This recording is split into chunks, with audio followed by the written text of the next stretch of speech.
Aprobado pago de recargo nocturno a partir de las 9 de la noche. Cambia el servicio militar. Baja de 24 a 18 meses el tiempo en las filas del ejército. Habrá amnistía para remisos y rebaja en el costo de la libreta militar. Educadores colapsan el tráfico de Bogotá y se toman varias carreteras. Gobierno anuncia reglamentación del bicitaxismo. Nuevo pliego de cargos a empresa de vigilancia por cartelización. 25 años de cárcel a sujeto que atacó con ácido a la estudiante Jenny Pardo. Congresista republicano herido durante tiroteo en Virginia. Nuevo técnico de Santa Fe ya está en Bogotá. Pérez será presentado mañana.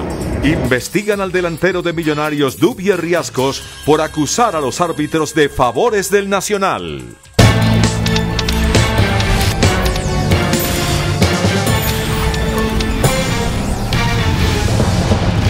Muy buenas noches. El Senado acaba de aprobar la ley que ordena el pago del recargo nocturno a partir de las 9 de la noche. La medida cobija a todos los trabajadores del país y representa un cambio significativo en las relaciones entre empleados y empleadores. Después de 15 años de haber establecido la jornada nocturna a partir de las 10 de la noche, el Congreso reformó hoy el Código Laboral y ordenó que desde las 9 de la noche se les pagará a los trabajadores el recargo nocturno. El hoy senador Álvaro Uribe promovió la contrarreforma a su propia ley. ¿En qué consistió la modificación? La reforma de 2002 dispuso que la jornada laboral ordinaria terminaría a las 10 de la noche. Luego los recargos se pagarían solamente a partir de las 10 de la noche. Ahora se dice que la jornada ordinaria termina a las 9. En consecuencia, un trabajo después de las 9 de la noche tiene recargo. Si está dentro de las 8 horas de jornada ordinaria, tiene recargo de jornada ordinaria. Si es horas extras, tiene el recargo especial de horas extras. Esto fue aprobado con el respaldo del Congreso de la República, con el respaldo del gobierno y esperamos que los empresarios también, porque el proyecto de ley venía con 3 horas más y nosotros, para no afectar a los empresarios ni a las empresas, solo lo aprobamos con 1 hora más a partir del recargo nocturno a partir de las 9 de la noche, hoy está a partir de las 10 de la noche. No me gusta para nada, es otro engaño más a los trabajadores, es casi que inaplicable, solamente va a beneficiar al 4% de la masa de trabajadores. O sea, nunca un trabajador en una jornada ordinaria va a llegar hasta las 9 de la noche. Lo que nosotros estamos exigiendo y reclamando es que se le devuelvan los derechos a los trabajadores, sus horas extras, desde las 6 de la tarde, como en derecho tiene que ser, y no aquí que buscan beneficiar solamente a los grandes empresarios, a los gremios, en detrimento de los derechos de los trabajadores. El proyecto pasa ahora a consideración de Senado y Cámara, pero no modificó, sin embargo, la legislación sobre dominicales y festivos, que seguirán pagándose igual como hasta hoy. A sanción presidencial pasó la ley que reforma el sistema militar obligatorio, que establece una amnistía para los remisos y que reduce el periodo de servicio de los no bachilleres a 18 meses y aumentan la bonificación a los soldados. El propio comandante del Ejército, general Alberto Mejía, declaró su satisfacción por la reforma que en su concepto va a fortalecer la fuerza pública. La nueva ley de servicio militar establece, entre otras cosas, una amnistía para 1 millón de remisos que solo pagarán una multa de 110.000 pesos. Baja el valor de la compensación por libreta para estratos bajos. Fija un tiempo de servicio. Para bachilleres, 12 meses, es decir, se mantiene igual, y para no bachilleres baja de 24 a 18 meses. También aumenta la bonificación a los soldados de 90.000 a 300.000 pesos mensuales. La libreta no es necesaria para estudio o grado ni para trabajo en los primeros 18 meses. Además, no habrá batidas para reclutar soldados. Fortalece estructuralmente al Ejército de Colombia, potencia el servicio militar y tiene un impacto muy positivo en el soldado, en la institución y en la sociedad. Hoy una persona de un salario mínimo que vaya a pagar la compensación de su libreta militar tiene que pagar el 60% de su salario, o sea, casi 420.000 pesos. Nosotros pasamos del 60% al 20% del salario. En otras palabras, en vez de pagar los 420.000 pesos, con 140.000 pesos paga su compensación y recibe su libreta militar. El general Mejía notificó a los corruptos tramitadores de libretas militares que se les acabará el ilegal negocio. Y en esta plenaria del Senado también fue aprobado en último debate una ley con severas sanciones a los delitos electorales, como la violación de topes, la financiación ilegal o elección de candidatos que están inhabilitados por sanciones disciplinarias o penales. En la nueva legislación penal que pasó hoy en último debate en el Senado se establecen sanciones a responsables de los partidos que lleguen a violar los topes de campaña o reciban financiación ilegal. Los responsables de las campañas que hayan tenido que ver o con la administración o con la consecución de recursos de un lado, y los particulares que, teniendo el deber de informarle a las autoridades que han aportado a las campañas, no lo hagan. Ellos serán objeto de penas de cárcel. Ahora o no existen los delitos o simplemente son faltas administrativas que no tienen ninguna sanción penal. Asimismo, se establece una sanción penal y económica para quienes, estando inhabilitados, se presenten como candidatos y sean elegidos, pero posteriormente sus elecciones sean anuladas. Los candidatos que resulten elegidos, habiendo sido inhabilitados previamente por algún tipo de sanción penal o fiscal o administrativa y lleven a la anulación de la elección, tendrán penas de cárcel y unas multas muy elevadas, porque en muchos casos habría que hacer de nuevo una elección. Si un alcalde es elegido de manera fraudulenta, habrá que hacer una nueva elección de alcalde y eso le cuesta a la nación.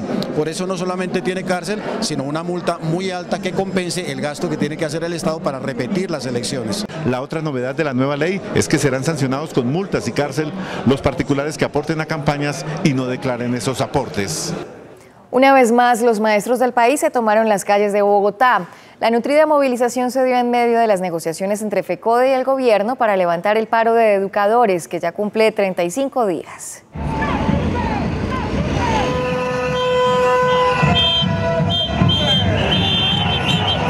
Cerca de 15.000 maestros se volcaron a las calles de Bogotá. Lo hicieron una vez más para exigir un acuerdo que permita levantar el cese de actividades. Nosotros vemos la necesidad de seguir incrementando la movilización con la población. Vamos a hacer, si es posible, paros cívicos en Bogotá y en diferentes partes del país, siguiendo negociación al pliego de peticiones. Este miércoles el epicentro de las movilizaciones fue la calle 26. Los docentes salieron desde el Ministerio de Trabajo con destino a la Secretaría de Educación. Los maestros estamos en pie de lucha por un sistema educativo lleno de garantías para todos nuestros niños. Seguimos luchando por el magisterio colombiano, para que el gobierno dé la plata que necesitamos para el sistema general de participaciones. Voluntad de diálogo, claro que sí, porque están totalmente cerrados.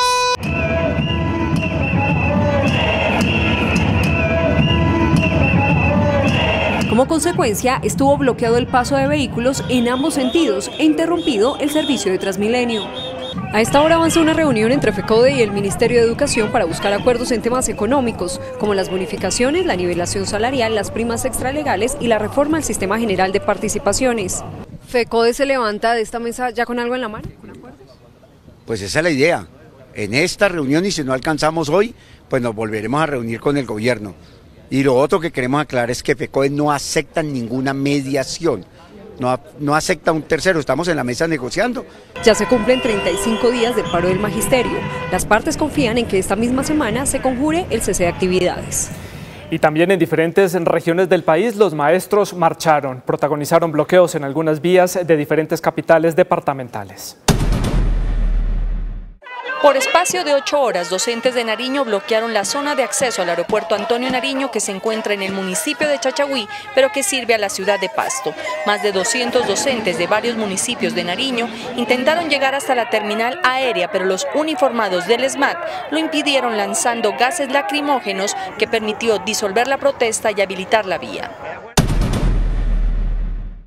Cerca de 5.000 docentes realizaron plantones en las vías de acceso a la ciudad de Pereira, ocasionando caos vehicular, e incomunicaron por más de 3 horas a la capital risaraldense con el resto del país. Cumpliendo con la directriz nacional, los profesores del eje cafetero se concentraron en la vía Armenia, Pereira Valle del Cauca y la que comunica Manizales y Medellín. En Villavicencio, por espacio de 3 horas, los profesores taponaron la vía Bogotá-Villavicencio a la altura del peaje Pipiral. Los educadores realizaron caravanas en motos y carros por la vía principal a la capital del país. Centenares de vehículos particulares de carga y de servicio público se vieron afectados por el bloqueo de la vía. Cada hora se realizaron marchas de profesores en las vías de ingreso al terminal aéreo ubicado en Río Negro. El sindicato de la aeronáutica en Antioquia acompañó la movilización. Además, en el norte del Valle de la Burrada, entre los municipios de Bello y Copacabana, se cumplió una movilización que por momentos bloqueó la vía. Más de 4.000 maestros, estudiantes y padres de familia del norte del Cauca se tomaron literalmente por más de 8 horas la vía panamericana entre Popayán y Cali a la altura de Santander de Quilichao, sitio Quinamayó, para respaldar a los demás maestros afiliados a FECODE en todo el país y exigir del gobierno el cumplimiento a los acuerdos pactados anteriormente. Durante más de 8 horas, 7 puntos permanecieron bloqueados en La Guajira por parte de docentes quienes siguen en pie de lucha exigiendo que el gobierno nacional le brinde una solución de fondo a la crisis educativa en el país. Los docentes señalaron que pese a que el paro ya completa 35 días, el gobierno nacional no ha mostrado voluntad de negociar el pliego de peticiones. El Ministerio de Transporte anunció que está trabajando en un proyecto de resolución para reglamentar el bicitaxismo en todo el país. El viceministro de Transporte, Alejandro Maya, se refirió al proyecto de resolución en el que se trabaja para reglamentar los bicitaxis del país. Realmente es un proyecto de resolución que simplemente es el inicio, muy seguramente, de muchas discusiones y procesos de concertación que tenemos que adelantar con las personas que están adelantando, digamos, este servicio público en las diferentes ciudades del país. También habló de lo que se está contemplando en el proyecto. Es un proyecto de resolución que suscribiría el Ministerio de Transporte en respuesta a la reglamentación que ordena la Ley 1753 del Plan Nacional de Desarrollo, en el sentido en que donde no exista transporte público de pasajeros, pues se pueda pensar en la posibilidad de que vehículos como los que ustedes están mencionando pudiese prestar el servicio. De acuerdo con el viceministro, en Colombia operan más de 8.000 bicitaxis. Y las autoridades del sector transporte informaron que en los próximos 3 puentes festivos esperan que 10 millones de vehículos se movilicen por las diferentes vías del país.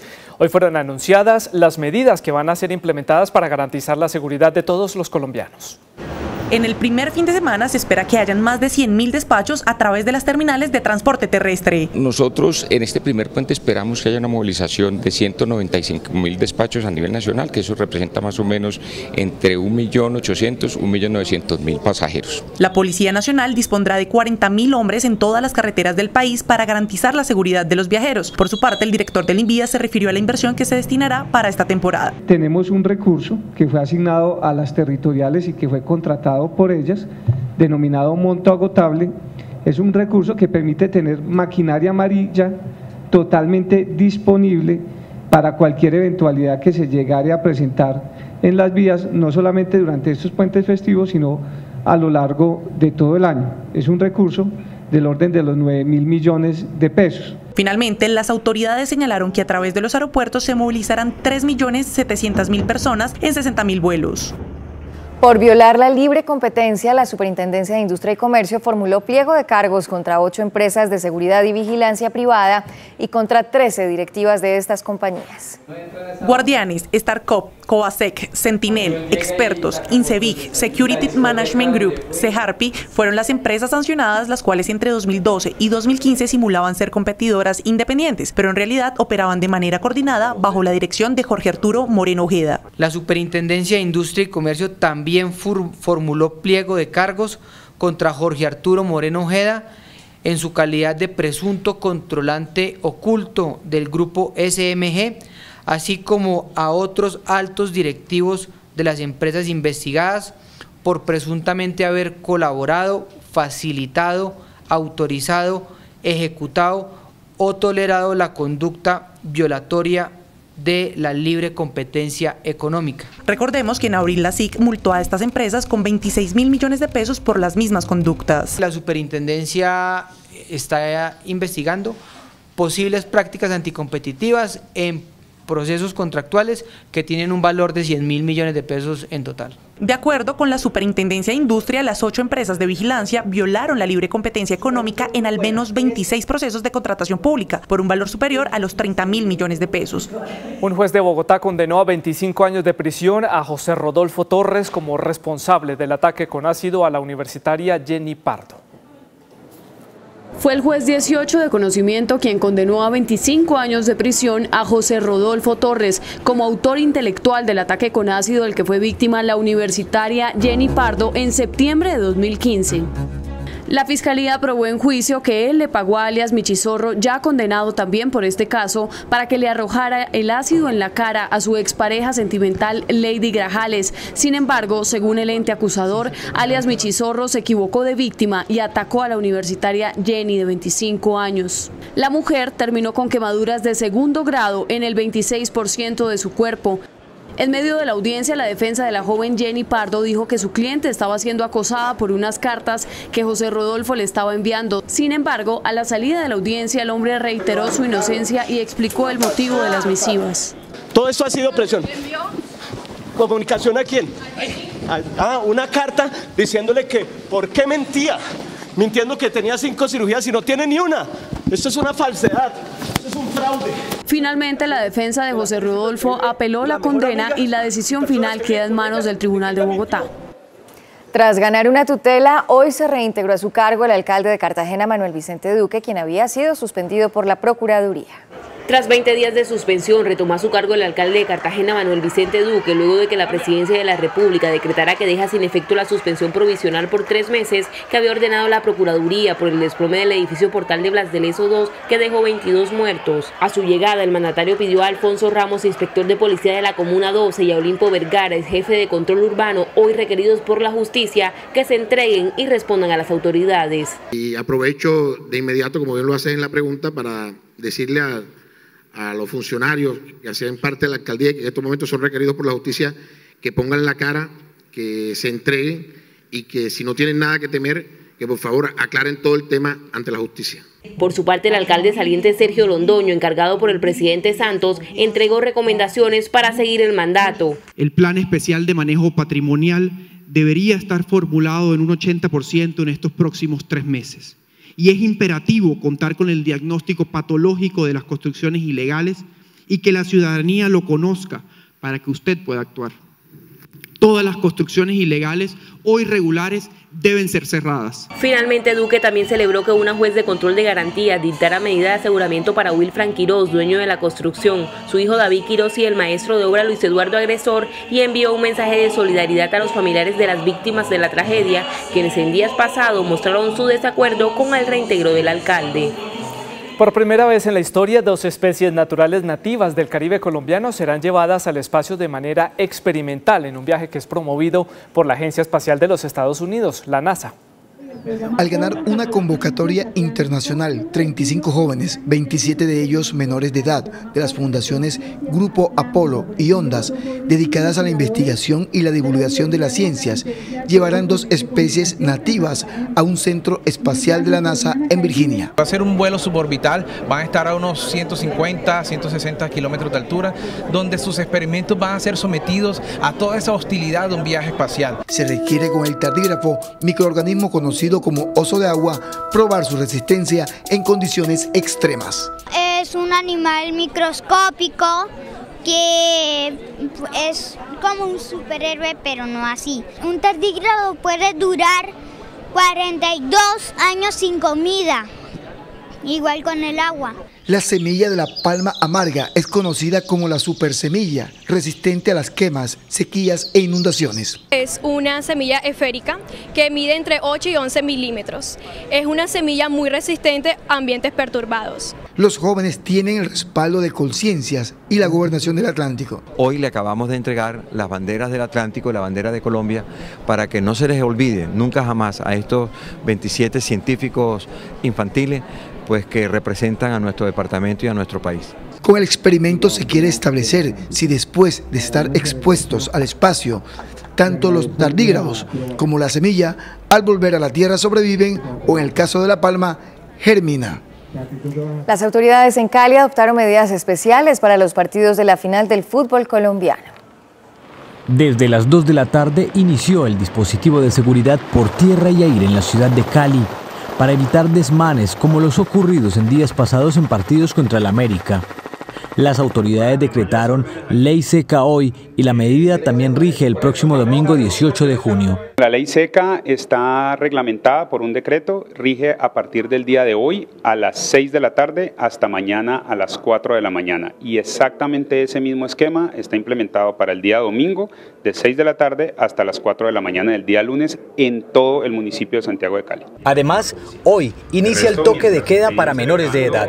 Todos los días se aplicará desde las 10 de la noche. Hay toque de queda para los menores de edad desde las 10 de la noche hasta las 6 de la mañana del día siguiente. Y esa medida se impone de manera consecutiva, es decir, de manera permanente desde el día de hoy hasta el día lunes, si se quiere. 1.300 policías estarán ubicados en los alrededores del estadio del Deportivo Cali en Palmira y otro grupo de uniformados estarán patrullando las calles de la ciudad, acompañados por el SMAT, para disuadir caravanas y reuniones de barras organizadas.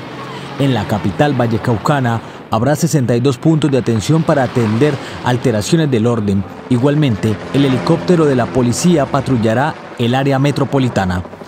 La directora de ingresos de la DIAN, Cecilia Rico, anunció una cacería a morosos de la entidad que adeudan a esa entidad 826.000 millones de pesos en compromisos que corresponden a este año por concepto de IVA y de renta.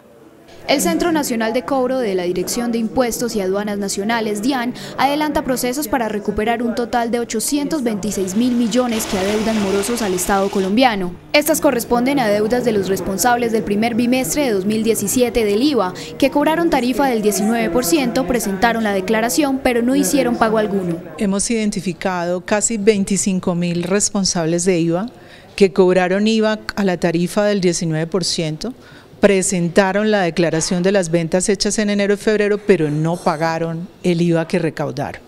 Entonces los estamos llamando desde el Centro Nacional de Cobro para que paguen esa obligación lo más pronto posible. Otras de las deudas corresponden a los declarantes del impuesto sobre la renta a personas jurídicas que declararon en abril y no pagaron los impuestos autoliquidados en su declaración. Personas jurídicas, empresas, que se les venció la presentación de la declaración de renta el pasado mes de abril, efectivamente cumplieron con la obligación de presentar la declaración, pero no pagaron el valor que les correspondía por impuesto de renta. La entidad espera que en el presente mes se perfeccionen 20.000 embargos de los 85.000 morosos a quienes se les han identificado productos financieros y bienes. A estas personas ya les identificamos productos financieros y además bienes y se ha procedido con la medida de embargo de esas cuentas.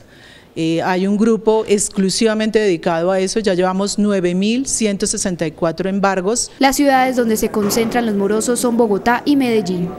Nos vamos. Gracias por su compañía. A las 9:30, más CMI. 8:30, la información internacional. Los esperamos. Feliz noche.